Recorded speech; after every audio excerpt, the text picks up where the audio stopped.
আসসালামু আলাইকুম। আমরা আগামী নির্বাচনের কথা অনেক ভেবেছি, অনেক চিন্তা করেছি, কিন্তু আসলে আমরা দেখেছি যে পূর্বের যে ঘটনাগুলা, এই ঘটনাগুলোতে জড়িত বিএনপি, আওয়ামী লীগ। এছাড়া অন্যান্য দল কোনো আমি দেখি না যে কেউ জড়িত আছে বলে আমার মনেও হয় না। তো আমরা আসলে ছোটোবেলার থেকেই দেখে এসেছি জামাতকে শুধু স্বৈরাচার, রাজাকার এগুলি বলা হয়, রাজাকার বলা হয়। রাজাকার কারা? প্রকৃত রাজাকার কারা? আসলে কি এই জামাত রাজাকার? না, রাজাকার লুকিয়ে আছে আপনার বিএনপি আর আওয়ামী লীগের ভিতরে। তো আওয়ামী লীগ আমরা ধূসর সরিয়েছি, এখন বর্তমানে রয়েছে বিএনপি।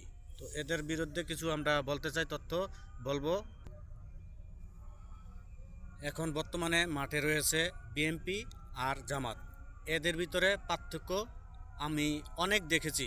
বিএনপি শুধু আপনার উস্কানিমূলক কথা বলে এবং উস্কানিমূলক যে মন্তব্য বলে বিএনপির নেতারা বিভিন্ন জেলায়, বিভিন্ন গ্রামে, বিভিন্ন অঞ্চলে আমি দেখেছি যে বিভিন্ন ধরনের কথাবার্তা বলে, যে ছায়া কোলে নিবে, এই মহিলাদের ছায়া খুলে নিবে, এখানে খুন করবে, ওখানে খুন করবে, এই এলাকায় কেউ থাকতে পারবে না, নির্বাচনের পরে দেখে নিব, এই সেই বাটপারি বিভিন্ন ধরনের কথা।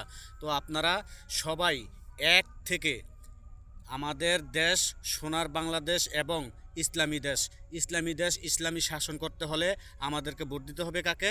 জামাতকে। জামাত ছাড়া আমরা কিছু বুঝি না, জামাত ছাড়া আমাদের চলবে না। এটা যদি আমরা করতে পারি, ইনশাল্লাহ আগামীতে আমরা সুন্দর একটা দেশ পাবো। সবাই ভালো থাকবেন, সুস্থ থাকবেন। তো শুভকামনা রইল। আরেকটা ভিডিও পরবর্তীতে বানানোর চেষ্টা করব। ইনশাল্লাহ সবাই পাশে থাকবেন। ধন্যবাদ সবাইকে।